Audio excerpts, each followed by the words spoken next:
We are Halloweeny, which is great. It's the first episode where you've looked more like the woman than I have.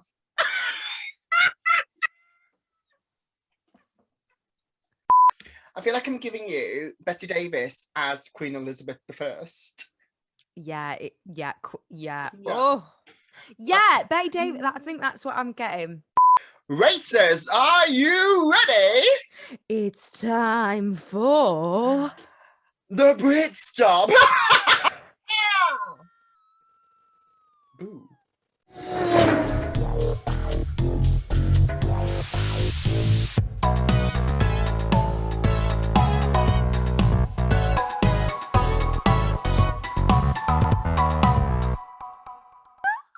That's good. That's good. Oh, pull a muscle. Pull a muscle. Oh. Oh. Hello, and a huge fabulous welcome back to the Brit Stop. I'm a trick and a treat, but that's Nadia Business. And I'm one dead bitch, Lorna. And welcome to the Brit Stop, Season 3, Episode 6, where this week we are, of course, reviewing RuPaul's Drag Race UK Season 3, Episode 6. Lorna, we're dressed like this not just for no reason or any reason, but because it's Halloween. Oh my God, I'm getting chills down my spine.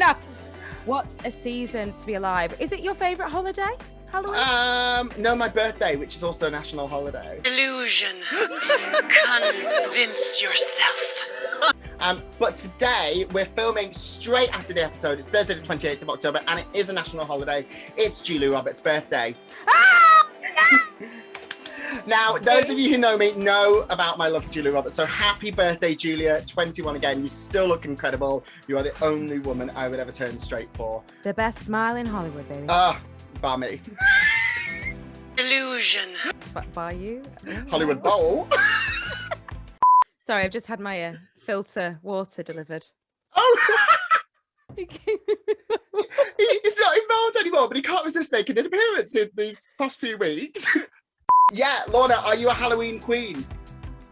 Yes. I love Halloween. Any opportunity to dress up. As you know, I love dressing up. I love costume. I love being another character. I love getting into it. I will do Halloween method, my darling. Yes, you will. But yeah. Last year, obviously, it seemed like Halloween was cancelled. You know, this year, maybe the ghosts and ghouls are out today. This weekend. The goose? I just live for Halloween because pumpkins are around and I love to make a pumpkin pie. Ooh, yes. And yeah, there is some cooking on this episode of RuPaul's Drag Race UK, but we'll get to that in a minute. As we saw last week, we saw a repeated lip sync between Scarlett Harlot and Charity Case with the infamous episode 5, as it shall forever be known, where for the first time in Drag Race history, nobody won the challenge. Yes. She doesn't want to talk about it.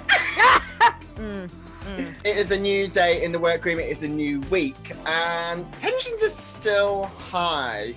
Oh my God, very high. The knives are out, bitches. Scarlett still feels a certain type of way. Other people try to explain it, but it is not going in.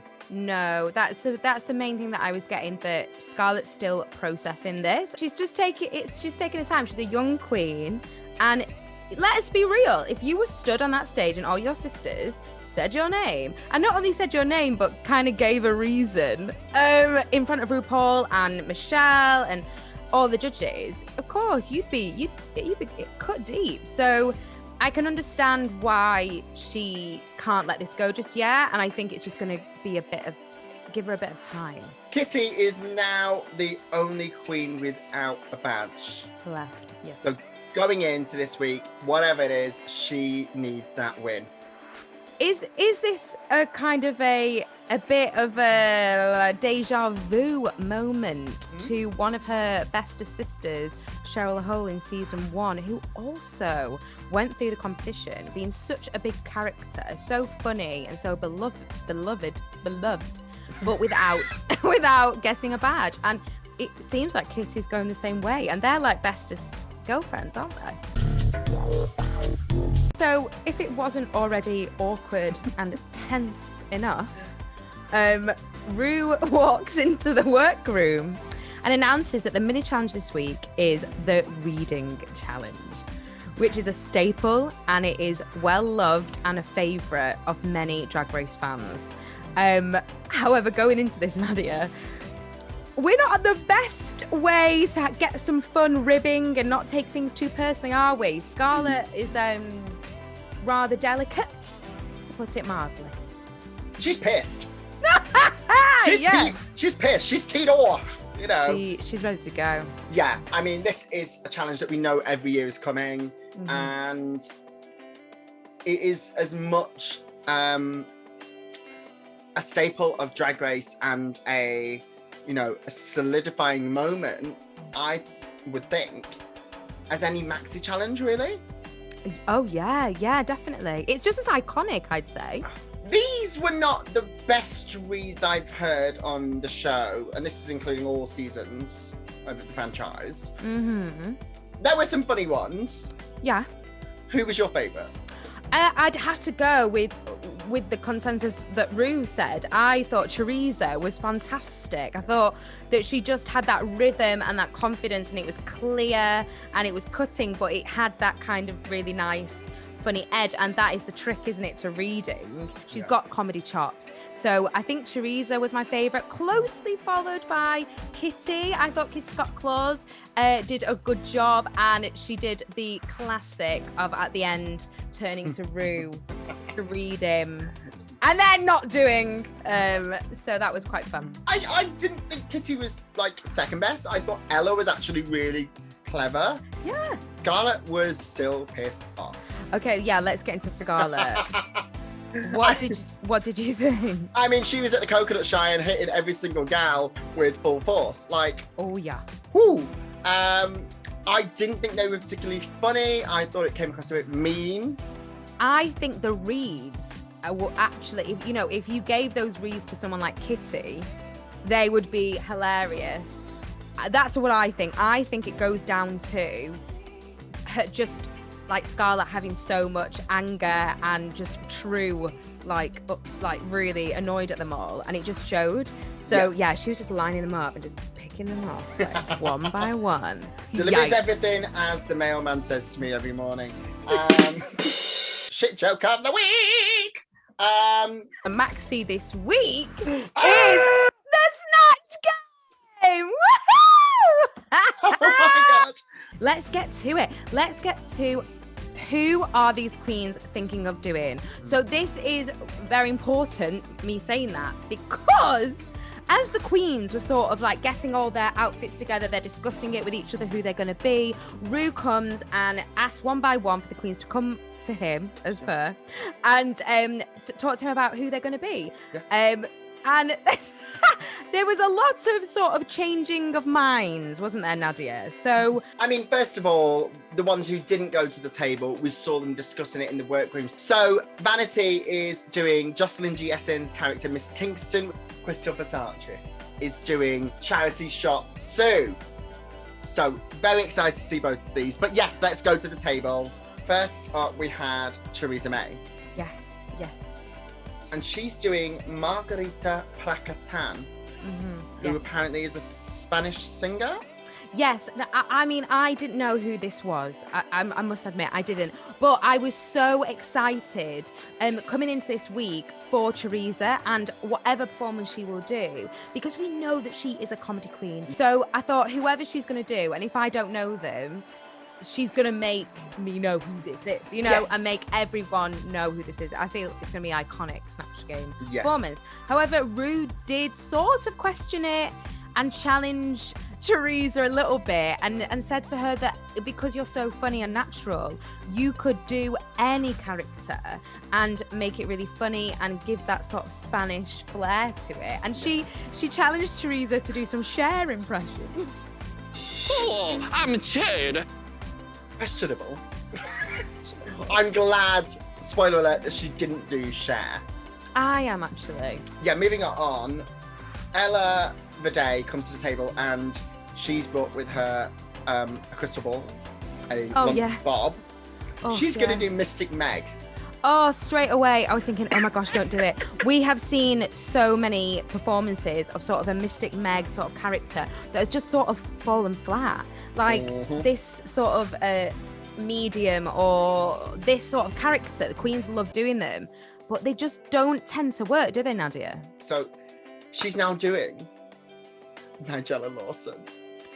I'm thrilled. I'm thrilled. I'm sure we have thought about this before when we've had chats, so we might have spoke about it in the Brit Stop, how actually Nigella would be such an icon to do on the Snatch Game, and it would be actually quite easy to do when like all you have to do is sex it up and all the sexual innuendos. I auditioned for RuPaul's Drag Race UK Season 2 with Nigella as my Snatch Game character. Perfect. Kitty's doing Cilla Black. Yeah, she came to the table with Cilla, and straight away you can tell Kitty is super confident. She's straight away with the jokes and the impressions in front of Ru, and they're fantastic. Her Cilla sounds incredible. She's got the comedy teeth. Yeah. Everything's perfect. However, Ru is a little bit shady and sort of mentions that Kitty, you don't really look like Cilla. She doesn't. And then Ru kind of suggests, why wouldn't you do someone like Gemma Collins? I mean, iconic. So, yeah, she has a bit of difficulty at first because Cheryl Hall, her Bessie, there you go, did Gemma Collins on season 1. Yeah, and it was Kitty's wig that Cheryl had. I love that little moment when Kitty mentioned that and said, yes, bitch stole my wig, that was my wig. Yeah. It's too tempting when you make Ru laugh that much. So when Kitty started doing Gemma, an impression of Gemma in front of Ru, and Ru was creasing up, laughing so hard, sort of writing's on the wall there, and you just got to sort of go with it, I suppose. I mean, if you make Ru sound like he needs an inhaler immediately. Yeah. Or he's a tire deflating very, very quickly. Follow that instinct. And what I will say is that the majority of these queens, not all of them, followed Ru's advice. River is doing Amy Childs. Yes. Was it just me that wanted to help River pack a suitcase at this point? Yeah, I mean, obviously she didn't know that Kitty was going to then change her mind and do Gemma Collins. So, fair enough that she thought she'd be the only Towie star.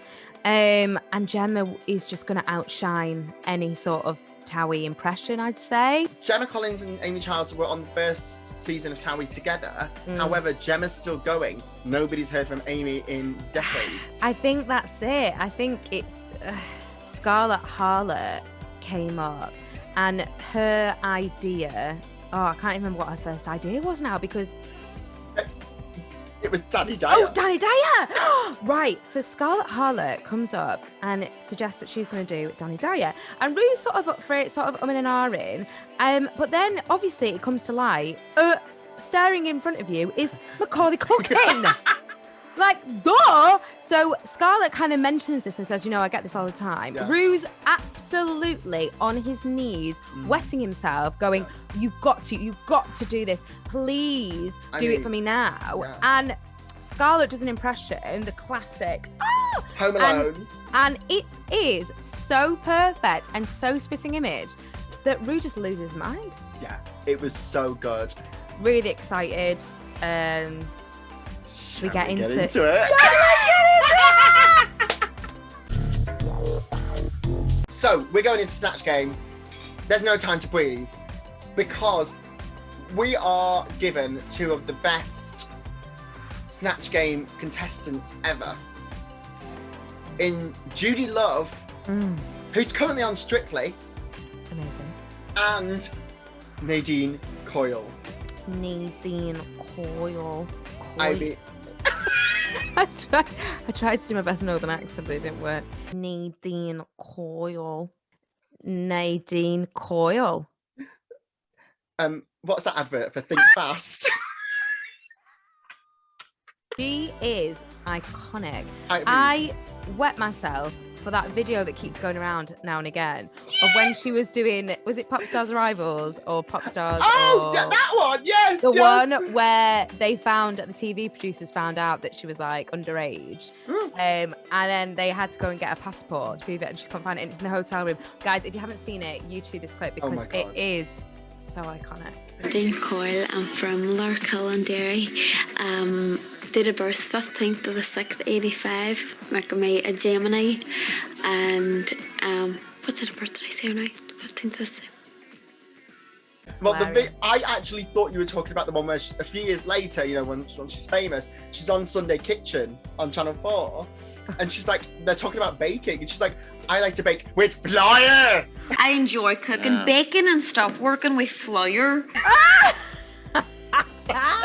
I can't tell you how many times I reshared, sent that clip, and I'll be like, yeah, so what do you make it with? And it's and flour. Going into the Snatch game, obviously we go one by one along the line at the top and then along the line at the bottom. I thought from the intros, oh my God, is this going to be the best Snatch game ever? Several bad puns later. Not so much. It started off so incredibly strong. Yeah. I just felt so relaxed and comfortable, and I totally agree with you, Nadia. I just thought this is going to be fantastic. So yeah, I mean, we've talked about who everyone's doing. Who were your favourites? It has got to be, hands down, just for being so surprising. Elle of a Day, her Nigella Lawson was absolutely impeccable. It was brilliant. Dirty, dirty, dirty.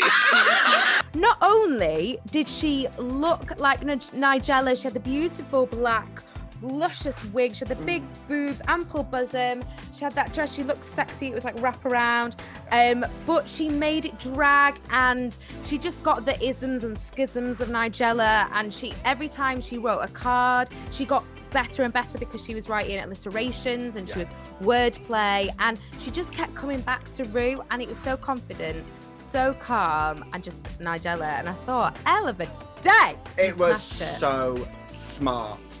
Wasn't it smart? Because, like, this was a performance that gave me the vibes of people who just sit there and know what they're doing and do it with such ease, and they are in control. And that is what we would like to see. It didn't get repetitive. She used innuendo to the point where it was funny, not too far, and not That's gross. right. That's right. So impressed. She used the other queens as well. There were some really funny moments. Yes. She was listening, and I think that's so hard. It must be very difficult when you're on the Snatch game and you've got Ru and you've got the guests there, and you might sort of like blank out and start panicking and thinking, what's my next funny line? Instead, you've got to try and have fun and listen to everyone else. And I think she just did that. Gosh, Yeah. who else stood out for you that did well throughout? As in, you thought was great throughout? Kitty Scott-Claus as Gemma Collins. I was howling. Every line quote from Big Brother and, you know, Yes. general pop culture that you want people to hit, that we were waiting for Cheryl Hole to hit in season 1. We were, yeah. Kitty nailed and hit that ball home. I'm mixing metaphors because I'm too excited. This was fucking brilliant. RuPaul, you ain't ever gonna get this candy.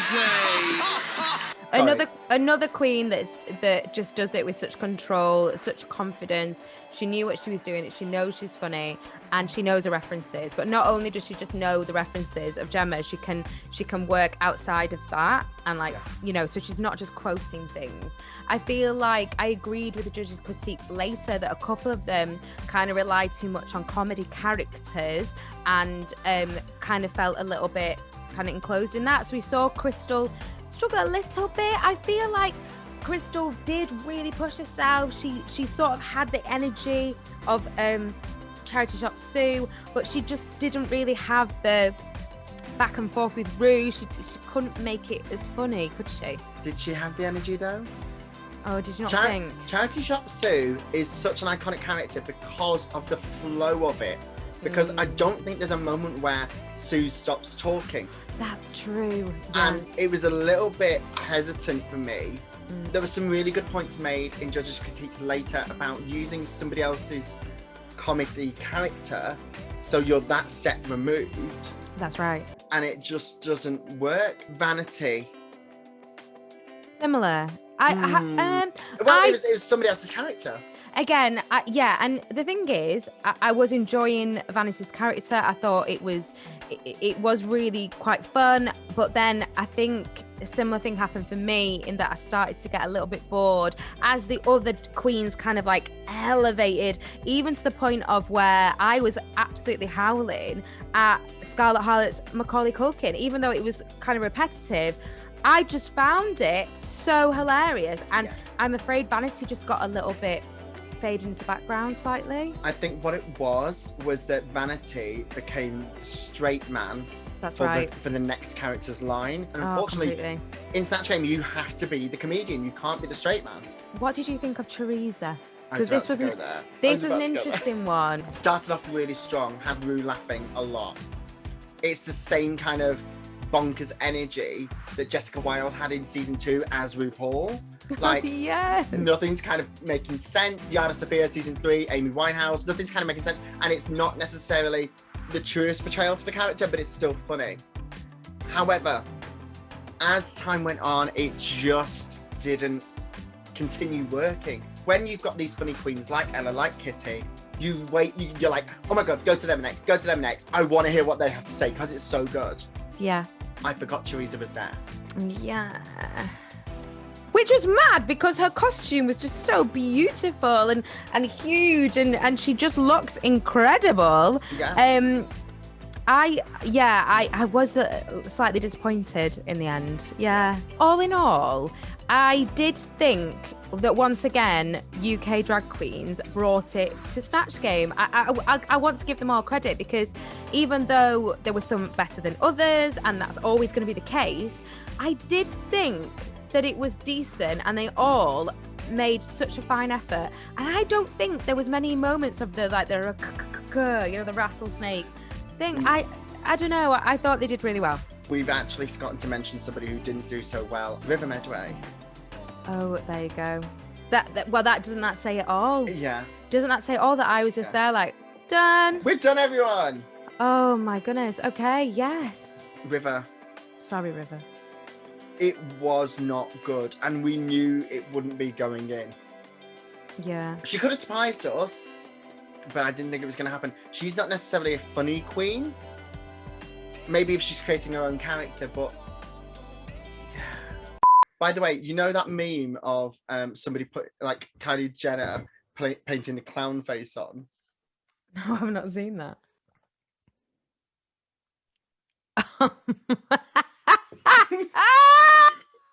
Okay. Oh, hold on, I've got a sub on. Hold on. I've been sat in one position and I've just realised my cheek's gone, oh! So, after all of that fun and games, let's go straight to the runway, where the theme this week is... How did we word it? It was getting fruity or like... Feeling fruity! Not getting. Feeling fruity. Absolutely adore this. Yeah, I was excited to see what the queens were going to come down the runway with. And first up, I was not disappointed because first up was Theresa May. Yes. First up was Theresa May coming down in this like amazing headpiece with peaches. So it wasn't what you'd expect, like a headpiece with lots of different fruits, bananas, things coming down. It was peaches. So she kind of themed this. Yeah. So it looked different. It looked fantastic. Her outfit, the colour was so beautiful. Her makeup, I loved the green, Nadia. I thought the green with the orange and everything. I loved this look from Theresa. I think it's probably one of my favourite looks. Yes. It was obviously a nod to Carmen Miranda with the fruit bowl on the head. Absolutely. But she, and also I like that she kind of gave a sort of nod in her confessionals and in the look to the fact that the peach emoji is often used by the gay community. Feeling fruity. Ooh! Next down the runway. Crystal Versace. Okay, she's got opinions. I can see. I didn't know which Power Ranger this was. Okay. How am I supposed to know this is a fucking dragon fruit? Of all the fruits you could have bloody chosen. Dragger. Go for it. I mean, they said it in judges' critiques. It's the same silhouette as the look she made, which is Yep. a gorgeous silhouette on her because it's wider at the shoulders and it accentuates the tiny waist. Now you know where she got the inspo from. Well, sure, absolutely. There you go. That she saw the outfit. She knew she had that in the bag. She thought, I'll base it on that. The hair was gorgeous. The makeup gorgeous. The look gorgeous. I wanted fruit. Yeah. Okay, next down the runway was our gorgeous Scarlet Harlot, coming down as inspired by a lime. Now, I agree with whoever out the judges, and I believe it was Naughty Graham. Yeah. That she looked more like a wet lettuce. She did. She absolutely did. That was not a lime. Is this actually quite a hard runway theme? Because a lot of fruits are like round. So no, you don't have to be. It's not a case of see the ball, be the ball, see the fruit, be the fruit. You don't have to be a strawberry. We're not talking Georgia from Angus Thongs and Perfect Snogging as a pimento olive. I want to see the reference to the fruit. This was a lettuce. Yeah. Next up was River Medway. And I'm going, oh, Tia Coffee's back with her ice cream look.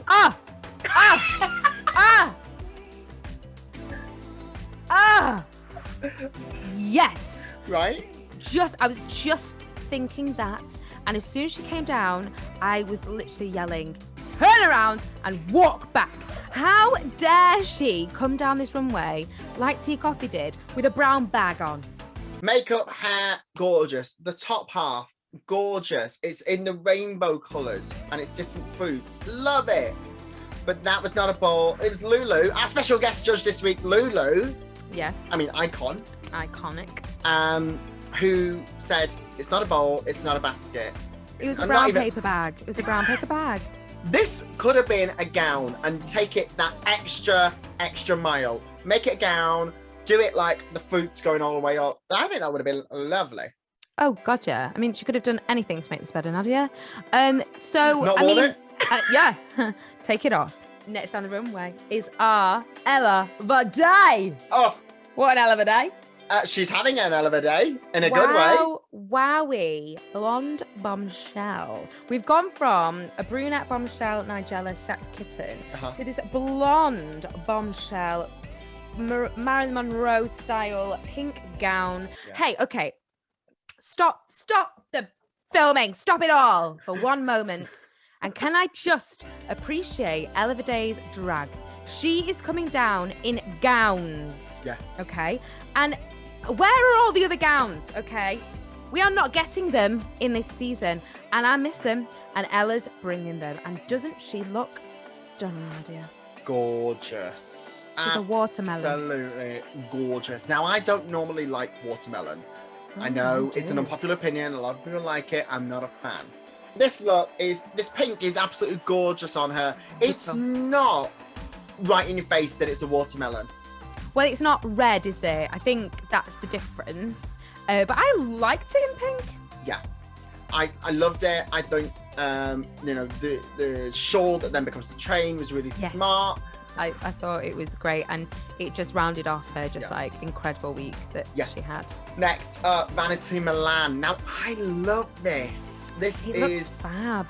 She described it as the African mama meets, goes to tooting and immediately gets a fruit basket.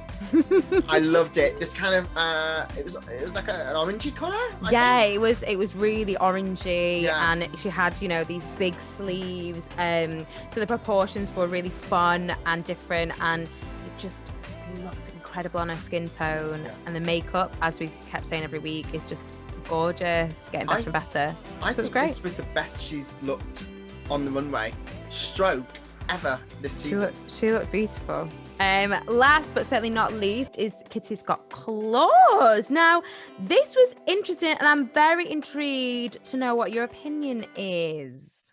It was cherries. Uh-huh. It was a basket of cherries. Uh-huh. And it was a bodysuit. Right, there we go. Kitty must have so many bloody bodysuits. Well, they're easy to pack. Give me a gown. Yeah. Please. I mean, can you imagine her, like, because she did, it was almost like a Little Red Riding Hood thing, but when I think of Little Red Riding Hood, I think red, I think of like a strawberry red, so I think strawberry. Oh, you do? Okay. I don't think cherry. I don't think fruit at all. Well, no, I think biscuits and bread. So do I, yeah.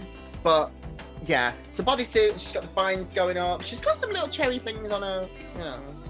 Her body looks right. She looks like fit. Sure. It was like last week. She suits bodysuit. She looks sexy as hell. Like it suits her, but it's just not exciting enough for me. So that is the runway. I think my favourite was Ella. Mine too, I've got to say. Yeah.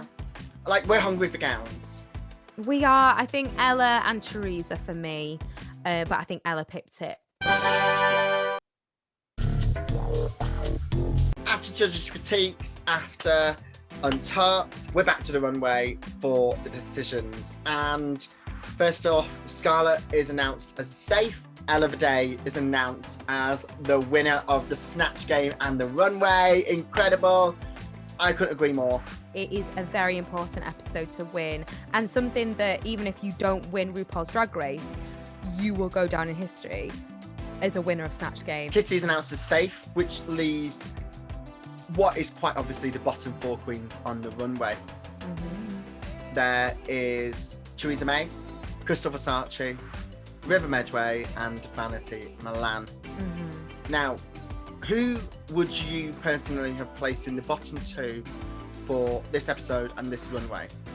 I would have probably gone with Crystal and River. Agreed. Agreed. Yeah. Okay. Vanity did okay in the Snatch Game. It wasn't brilliant and it wasn't terrible. It was there. Her runway was good. Teresa's runway made up for that Snatch Game. Oh God, yeah. And it wasn't even that her Snatch Game was like bad. No. But Crystal didn't meet the brief in Snatch Game, and she didn't meet the brief on the runway. And River was kind of a given. However, the bottom two is announced as Theresa May versus River Medway. Yeah, bitch. I was in shock. Bitch. So the song this week is an incredible song, which is Shout by Lulu. An incredible song. It's an incredible song. It's an incredible song that deserves an incredible lip sync. It deserved the most manic energy, flips, twirls, flips, rollovers. It could be even messy. Yeah. I don't care if you're a messy queen doing this song, because I'm sorry, Lulu, but that song is mental. It's bonkers. It goes through about 5,000 different tempos. It never ends. It's just wild, and it needed wildness. What did we get? Well, I'm going to give them the decency of actually going into it a bit more. I didn't know who was going to win, and I thought, is Teresa taking this? I mean, first off, Teresa takes off her headdress, she puts on this wig, which she, for the entire lip sync, never seemed to get on straight. That is the problem. River steps out of her supposed bowl, and we see her tucking panties over her tights.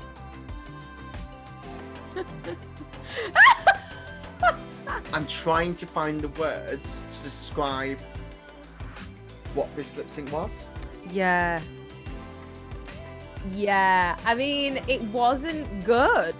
I just feel like there was a lot of restrictions, and they weren't letting go because of something of wardrobe malfunctions. It was just boring, and it shouldn't have been for that song. So it was glaringly obvious, because the song is such high energy and the lip sync wasn't. It was just like, Oh, wow. And Ru's face at the Oh. end.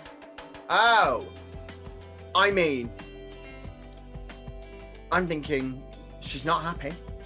I actually wrote in my notes, Ru is not happy. So Ru announces both names. And even to this point, I'm like, is it going to be like a double Shantae, but work the fuck it out like next time? I thought she'd make them do it again. So did I. I thought that, like, you know, we need to see that lip sync again. And we might see it at the top of next week or something like that. We get a double elimination, Lorna. A double! A bye-bye. I mean, Sayonara. see you later. Don't let the door hit you on the way out. Kick rocks. Are you okay?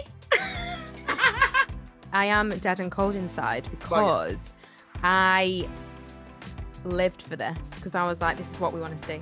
No. This is what we want to see in Drag Race. Last week, I was like bitching and moaning about double saves and how it's all samey, it's so predictable.